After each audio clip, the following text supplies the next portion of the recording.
Ya, halo Tribuners, selamat siang. Anda kembali menyaksikan program Live Report on the Spot edisi Jumat 25 Maret 2022. Siang ini kami akan menyajikan informasi menarik, berita faktual yang akan dilaporkan secara langsung oleh reporter Tribun Timur dari berbagai daerah. Bersama saya Kinan Aulia, inilah Live Report on the Spot selengkapnya. Baik, Tribuners, kita beralih ke informasi pertama datang dari Kabupaten Maros, di mana vaksin berhadiah minyak goreng di Maros diserbu ibu-ibu. Ratusan warga Kabupaten Maros menyerbu vaksinasi yang digelar di lapangan pelantikan Kamis pada 24 Maret 2022. Pasalnya, gerai vaksinasi ini memberikan door prize berupa minyak goreng kemasan 1 liter secara gratis bagi yang mengikuti vaksinasi. Pantauan langsung Tribun Timur, warga yang datang pun rela antri dan berdesak-desakan untuk mendapatkan giliran untuk vaksin dan mendapatkan minyak yang jumlahnya terbatas. Untuk informasi lebih lengkapnya, kita sudah terhubung bersama dengan jurnalis Nurul Hidayah di Kota Maros. Ya, halo, selamat siang rekan Nurul. Selamat siang, Kinan. Baik, rekan Nurul, bisa Anda informasikan bagaimana suasana vaksin berhadiah minyak di Maros? Baik, Tribuners, ratusan masyarakat Maros yang didominasi dari kalangan ibu-ibu membadati lapangan Palantiang, Kabupaten Maros, Sulawesi Selatan kemarin. Nah, mereka ini datang untuk melakukan vaksin yang tentunya juga berhadiah minyak goreng, sehingga hampir setiap warga yang maksud saya hampir seluruh area lapangan Palantiang ini dipenuhi warga yang sangat antusias mendengar kabar bahwa vaksin kali ini berhadiah minyak goreng, Tribuners. Nah, mereka yang telah mendapatkan suntikan vaksin ini nantinya akan diberikan kupon yang nantinya akan ditukarkan dengan minyak kemasan 1 liter. Nah, dari pantauan langsung kami, ini jumlah masyarakat yang datang sangat ramai sekali dan ini bisa dikatakan sebagai vaksinasi teramai yang pernah terjadi di Kabupaten Maros, Sulawesi Selatan. Dan dari beberapa warga yang telah kami wawancarai yang mengatakan vaksinasi berhadiah minyak ini sangat membantu sekali di tengah kondisi di mana minyak saat ini bisa diketahui harganya sangat mahal dan juga keberadaannya ini sangat langka sekali, Tribuners, seperti itu. Ya, baik. Berapa target masyarakat yang divaksin kali ini? Baik, untuk target vaksinnya sendiri sebenarnya ada 1.000 dosis vaksin yang disediakan dalam vaksinasi kali ini. Namun untuk minyaknya itu hanya 500 liter saja, Tribuners. Jadi ada sebagian masyarakat yang datang namun tidak mendapatkan minyak dan mereka pun mengaku kecewa. Namun meski begitu namun beberapa yang tidak mendapatkan minyak itu mengaku tidak apa-apa karena mereka pun telah mendapatkan suntikan vaksin yang tentunya ini baik untuk kesehatan mereka, seperti itu. Ya, sejauh mana capaian vaksin di Kabupaten Maros, rekan Nurul? Baik, Tribuners, dari data yang berhasil kami peroleh, jumlah capaian vaksin di Kabupaten Maros itu berjumlah 299.356 orang, sementara untuk yang mendapatkan vaksin pertama itu baru sekitar 241.860 orang atau sekitar 80,79%. Sementara untuk vaksinasi dosis kedua itu baru sekitar 147.574 atau 49,30%. Sementara untuk yang booster atau vaksinasi dosis ketiga baru sekitar 7.528 atau 2,51%, Tribuners. Nah, rendahnya vaksinasi di Kabupaten Maros ini dikarenakan beberapa hal seperti banyaknya masyarakat yang tinggal di desa terpencil dan itu sangat sulit untuk dijangkau tim vaksinator. Dan yang kedua ada juga yang namanya masyarakat ini sudah mulai abai seperti itu, Tribuners, sehingga enggan untuk melakukan vaksinasi. Dan yang ketiga adalah jarak vaksinasi pertama maupun kedua yang tidak memungkinkan untuk melakukan vaksinasi lanjutan. Oleh karena itu pihak pemerintah pun sampai saat ini masih terus melakukan berbagai upaya, mulai dari melakukan vaksinasi door to door hingga menyediakan gerai vaksin di setiap kecamatan sehingga memudahkan masyarakat yang hendak melakukan vaksin, seperti itu. Kinan, kembali ke studio. Ya, baik, terima kasih rekan Nurul Hidayah untuk informasi lengkap Anda. Selanjutnya, Tribuners, kita akan menyaksikan hasil wawancara langsung yang telah dihimpun oleh wartawan kami bersama dengan Panitia Kolaborasi Organisasi Profesi Kesehatan Indonesia Kabupaten Maros. Ada Bapak Hasan Rahim. Berikut liputannya untuk Anda. Pak, ini kegiatan apa sih Pak ini? Ini kegiatannya namanya kolaborasi organisasi profesi kesehatan Indonesia Kabupaten Maros untuk Maros Herd Immunity. Begitu. Jadi vaksinasi Pak ya? Vaksinasi, benar. Vaksinasi ini Pak, apa namanya, ada iming-iming hadiah Pak ya bagi? Sebenarnya bukan iming-iming hadiah, tetapi sedekah dari teman-teman organisasi profesi kesehatan, yaitu berupa minyak goreng. Berapa kemasannya 1 liter. Nah, kenapa milih minyak goreng? Karena kita baca media, kemudian diskusi-diskusi ibu-ibu, semuanya diskusinya tentang minyak goreng. Ya.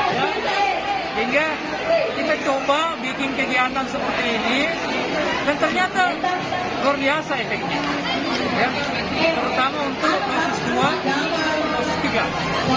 Pak, yang dapat minyak goreng ini siapa saja Pak? Apakah yang hanya vaksin dosis kedua atau bagaimana Pak? Jadi sebenarnya prioritas kita adalah dosis 1, dosis 2. Cuman kemarin karena terbatas, kita juga pikir-pikir paling 100. Ternyata luar biasa antusiasme masyarakat. Ada berapa jumlah Pak, jumlah dosis yang disiapkan ini? Jumlah dosis vaksin? Iya. Hari ini kita malah siapkan sampai dosis vaksinnya bisa sampai 1.000 ya. Tetapi untuk kita sebut surprise aja lah, karena tidak sampai 1.000, minyak gorengnya terbatas. Jadi maksimal 500. Minyak gorengnya 500 ya Pak? Ya. Minyak gorengnya berapa Pak? Minyak goreng yang kita dapat siapkan hanya 500. 500 ya? Tapi Pak, ini kan justru banyak kerumunan nih Pak, itu gimana melihat itu Pak? Nah itu tadi, intinya bahwa tetap protokol kesehatan tetap kita maksimalkan, tapi itulah masyarakat kelihatannya memang agak sulit dikendalikan. Sulit dikendalikan. Iya, padahal kita sudah, makanya kita perketat dia untuk protokol kesehatan, masker. Jadi semua dibantu dengan teman-teman Pol PP, ya, kita maksimalkan protokol kesehatannya. Tapi nama yang lengkapnya siapa Pak? Hasan Rahim, saya Hasan Rahim. Hasan Rahim Pak ya. Dari organisasi profesi kesehatan Kabupaten Maros. Saya tulisnya apa Pak? Ketua atau apa? Ya, itu tadi hasil wawancara bersama dengan wartawan yang telah dihimpun oleh wartawan kami, dan terima kasih rekan Nurul Hidayah yang melaporkan langsung dari Kabupaten Maros, dan selamat bertugas.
Ya, halo Tribuners, terima kasih Anda masih setia menyaksikan program Live Report on the Spot. Dan tentu saja kembali lagi bersama saya, Kinan Aulia.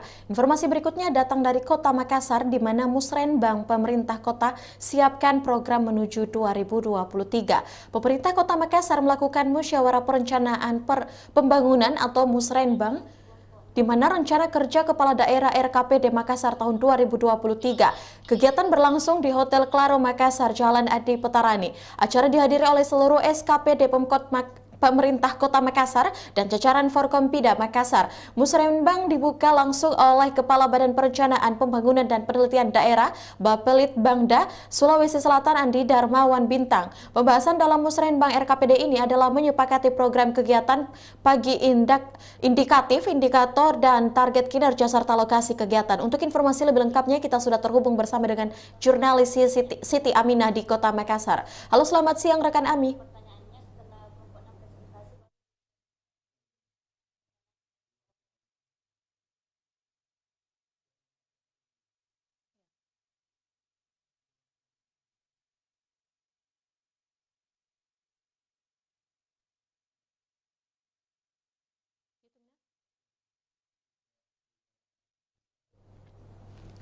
Ya, baik rekan Ami, bisa Anda informasikan apa saja pembahasan dalam Musrenbang tersebut?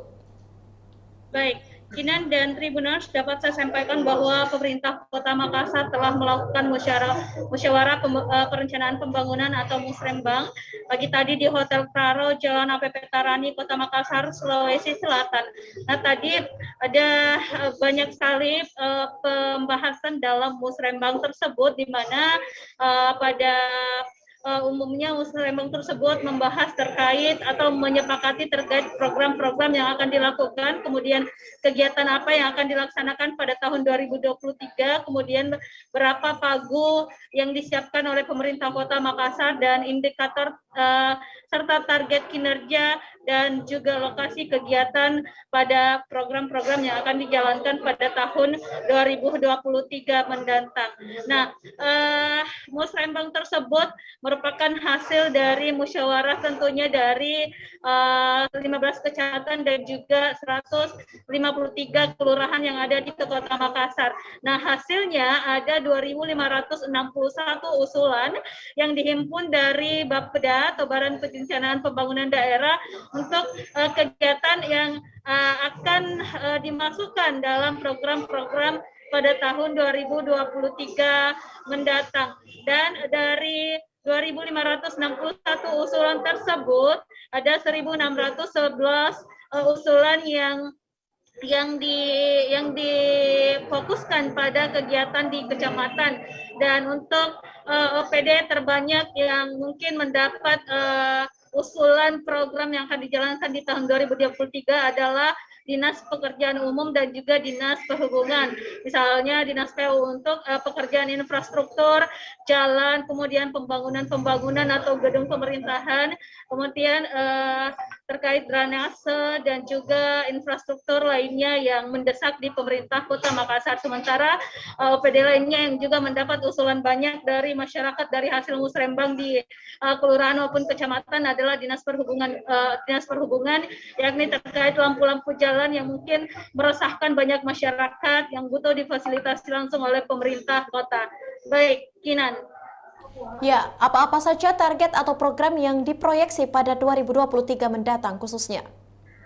Baik, secara umum untuk program-program yang akan dijalankan pemerintah Kota Makassar pada tahun 2023 mendatang tentunya masih berkutat atau seputar dengan program atau visi misi yang telah disampaikan Wali Kota Dani Pemantau bersama wakilnya Fatmawati Rosti pada saat maju atau terpilih sebagai Wali Kota Makassar. Jadi program-program mereka telah disampaikan kepada publik untuk 5 periode ke depan, dan juga pada Rakorsus baru-baru ini yang dilaksanakan ada 20 program strategis yang akan dijalankan, misalnya pembangunan tol dari tol layang dari Jalan APP Tarani menuju Pantai Losari, dan juga Pemkot Makassar merencanakan untuk membangun kereta bawah tanah atau dalam hal ini membuka akses-akses jalan baru yang ada di Kota Makassar. Untuk pembangunan sendiri selain jalan Juga tentunya Pemkot merencanakan untuk membangun New Balai Kota atau kantor baru pemerintahan, tepatnya di Center Point of Indonesia atau CPI. Di sana ada sekitar 3,3 hektar lahan yang disiapkan untuk pembangunan New Balai Kota yang baru sekaligus pusat bisnis nantinya di Kota Makassar. Kemudian ada juga program bernama Japarate. Japarate adalah jembatan layang atau yang dikhususkan atau difokuskan untuk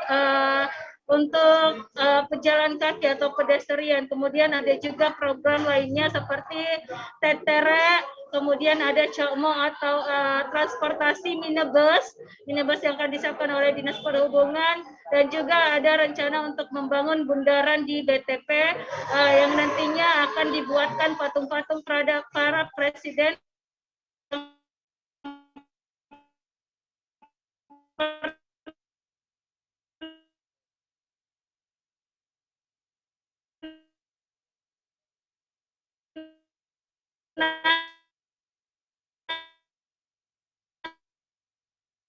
menjabat sebagai Presiden Republik Indonesia. Jadi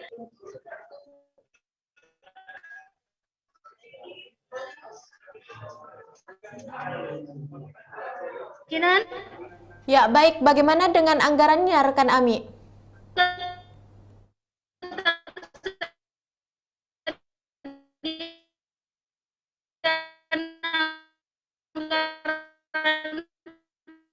Sendiri Kinan dan ya, tahun 2023 triliun terdiri dari 29% untuk belanja modal atau 3,3 triliun untuk belanja modal, sementara 69% atau 1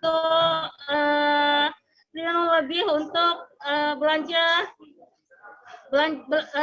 operasi. Kemudian untuk belanja tidak tergugah diproyeksi sekitar 2% atau 50 juta. Untuk total anggaran yang disediakan atau diproyeksi pada tahun 2023 mendatang yakni sebanyak 4,3 triliun. Nah, nantinya untuk tahun penambahan dari 150 juta untuk anggaran tahun ini naik menjadi 50 juta untuk tahun 2023 mendatang. Kinan.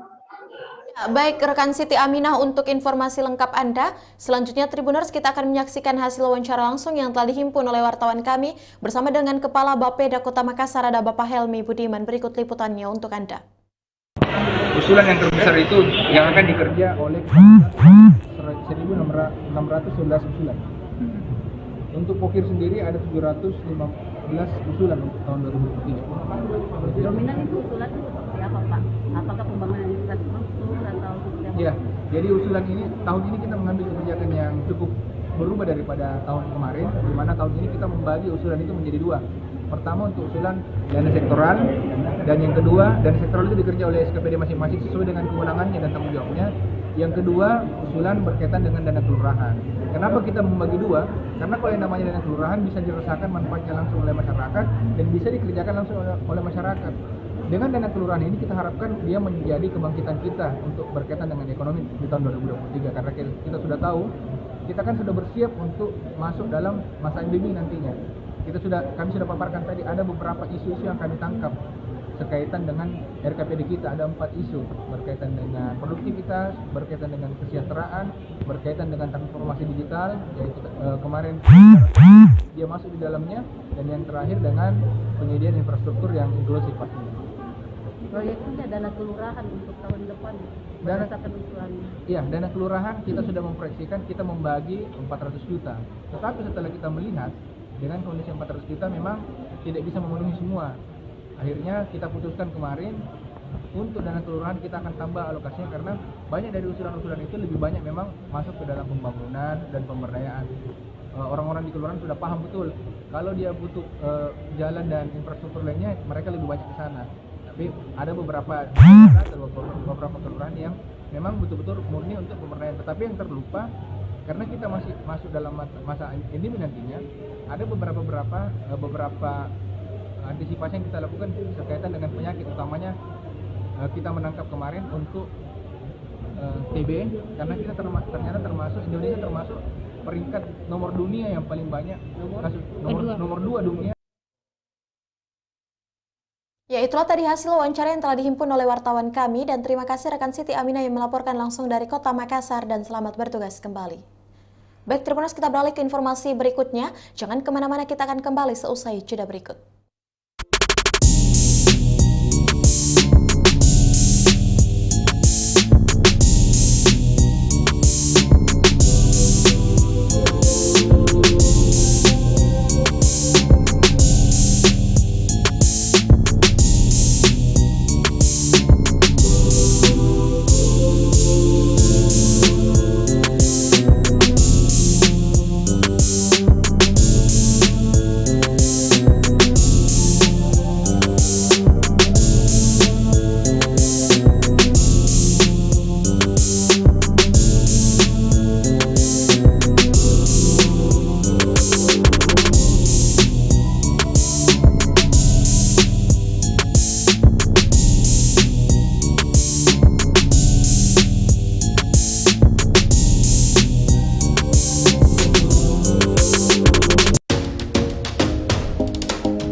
Ya baik, Tribuners, terima kasih Anda masih setia menyaksikan program Live Report on the Spot dan kembali lagi bersama saya Kinan Aulia. Informasi berikutnya datang dari Toraja Utara, di mana 5 hari hilang korban mobil terjun ke sungai Salubarani Toraja akhirnya ditemukan.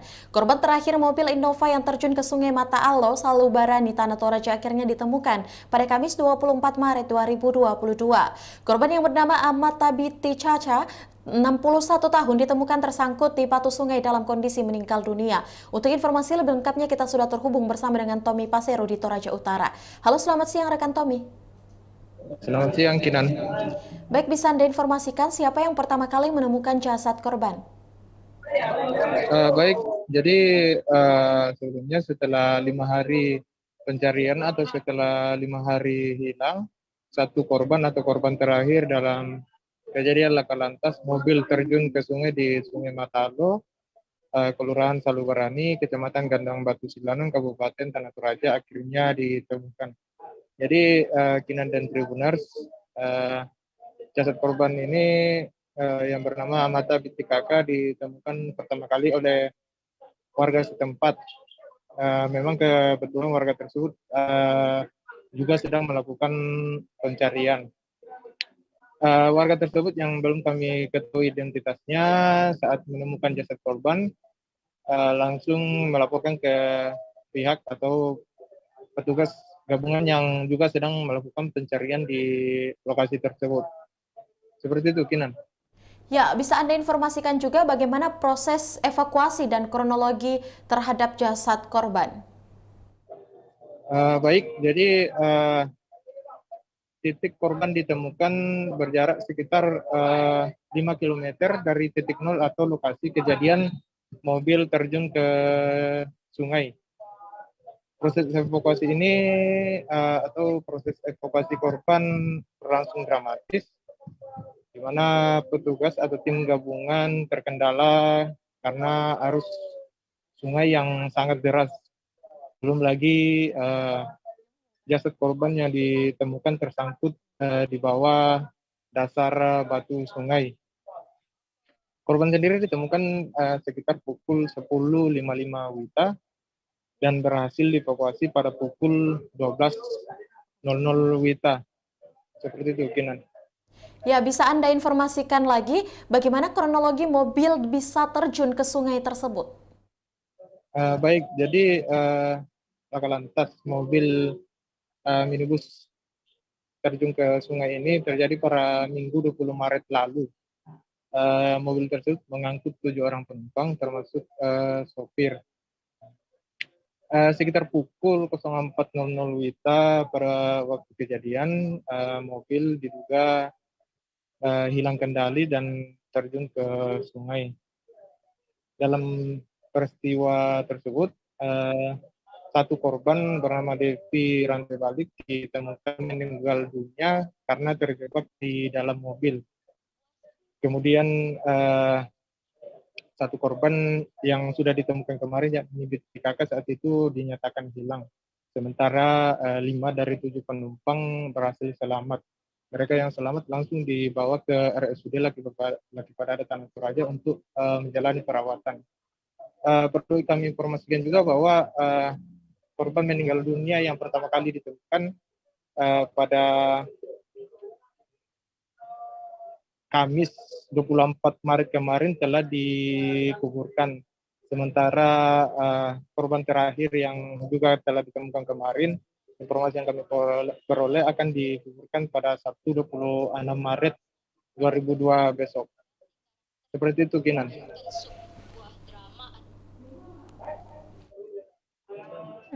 Ya, baik. Terima kasih rekan Tommy Paseru untuk informasi lengkap Anda. Selanjutnya, Tribuners, berakhirlah seluruh rangkaian informasi kita pada hari ini. Jangan lupa untuk terus menyaksikan informasi dari Live Report on the Spot setiap harinya pukul 14.00 hanya di kanal YouTube dan Facebook Tribun Timur. Dan saya juga mengingatkan kepada Tribuners untuk selalu menjaga protokol kesehatan dan jangan lupa melakukan vaksinasi. Saya Kinan Aulia, mewakili kru yang bekerja pamit. Terima kasih dan sampai jumpa.